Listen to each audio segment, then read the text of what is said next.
There are a lot of jump cuts in this video because I'm super passionate about giving you all of the information that I can in the shortest amount of time possible. I easily could have stretched this into a 3-hour video and brought in a live studio audience and live streamed it to Facebook and Instagram and went to Twitter for questions and brought in guests. And while that makes me look really cool and feeds my ego, it doesn't actually help you, the person watching this video at home. I don't want you to commit 3 hours to something that can be covered in 8 minutes. So let's begin.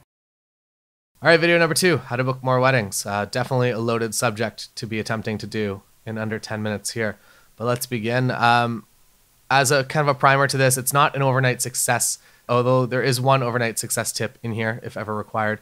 The rest of it's how to create a sustainable business that is just not going to burn out, and that you're not going to be worried about booking weddings next year, that you're going to create something that people actually like and that people want to work with you for. So that is kind of the premise here. And if you're first getting started, this is my first tip. If you haven't booked your first wedding, or if maybe you're in your first or second year, is the try before you buy concept. One thing that I did a lot if a really qualified, good inquiry came in is that I would offer them a free, no strings attached engagement session. And I know that some of you might be thinking that like this devalues your brand, like you can't be doing things like that.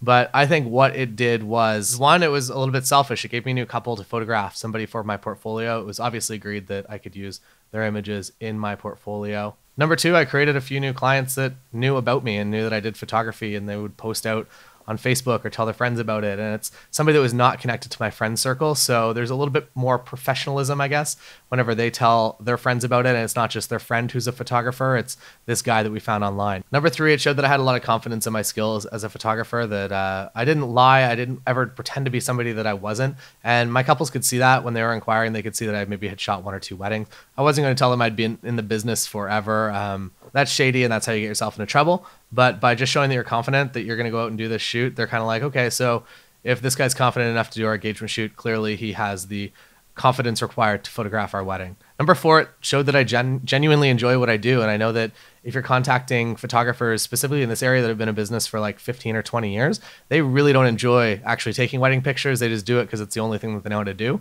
And I could show that I was kind of new and hungry, and I actually wanted to go out and take these pictures, and that was exciting for me, and hopefully they would see some of that enthusiasm. Number 5, it kind of shows that I'm not a dick, that I'm not, if somebody's offering you a free shoot, they're probably not going to be the one that's going to also be trying to nickel and dime you or try to hit you with that like $6,000 album upgrade. That you're just kind of a good guy and you enjoy what you do, you have fun, you're confident in your skills, so why would they not book you? And by giving away that free offer, I think it was about 100% return on people that actually booked me. Obviously, make sure that they are the correct couple for you before offering this, but it's definitely something that got me my first few bookings and kind of got the ball rolling and got the local area to know about me and my photography. All right, next up, promotional video. The most important thing that I did once I had a somewhat good gallery that I was happy with was I called my friend Mark and I was like, Mark, can we go shoot a video? I'm going to get 2 of my friends to dress up in their wedding outfits. We're going to take some pictures. I want you to take some video of that, and then I'll just talk about some stuff. So I wrote like a 3-minute script that was just like, hey, I'm Taylor. I used to shoot music. Now I shoot weddings. Here are things that I like to do. Here's me taking some pictures. Here are those pictures that I'm taking. And that's about it. There was nothing really beyond that. It was just to get my face in front of the camera. And if you're not comfortable in front of the camera, I totally get that. I would say 0 to 4% comfortable in front of the camera when I did that first video. And it was pretty much, I just read it line by line, that Mark would hold up a piece of paper. I would say that line, and we had enough B-roll to kind of cut around it and make it look like I just came up with it in conversation. But that way, that if you say something that you don't like, you just keep saying it until you get it right and just move on to the next line. It's a lot of pain in editing, but it makes for a good product when you're not a professional speaker. And then over time, you will get good at video. It's just kind of a thing that happens if you do video, just like shooting photography. If you take a lot of pictures, you'll get good at photography. All right, number 3, Facebook ads. This is the overnight success if ever needed.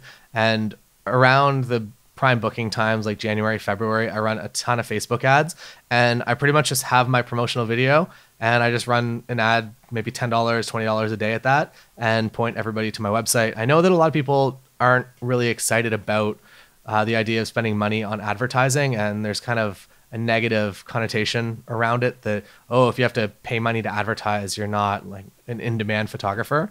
But I think that's crap. It is the easiest way to get people to your website, and people that don't know about you and that maybe they haven't been referred to you, but once they see your name, they'll actually maybe look up mutual friends in common and ask about you or something like that. But as like a way to just get your name out there during the important times of booking, it's a no-brainer. And that $20 a day over a couple of days, maybe you spend $100 on ads, it'll probably book you like $3,000 in work that year. And then that wedding will refer you to other weddings, and then it books you $6,000 next year. And yeah, that's kind of how the wedding industry works, that the first year is a little hard, and then things get a lot easier moving forward. If you're not familiar with Facebook ads, you need a Facebook business page. So start one of those now, and basically just promote the post with your video, or actually run a proper ad.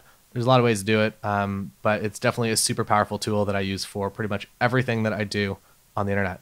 All right, number 4 is to hang out with other photographers. I came from shooting concerts a long time ago and kind of moved into weddings, and a lot of my friends that I shot concerts with will now second shoot weddings for me. And the same goes with hanging out with other wedding vendors as well. I'm just kind of an awkward guy, and if we have something that we can talk about, like photography, that's an easy fallback, that makes my life a lot easier out in the social world. Another benefit that just comes with hanging out with photographers is that you become more known as a photographer, just by association, as well as opportunities to second shoot and just go and do cool photography things just for fun. And if you don't like other photographers, then don't hang out with them and ignore this tip. That's cool too.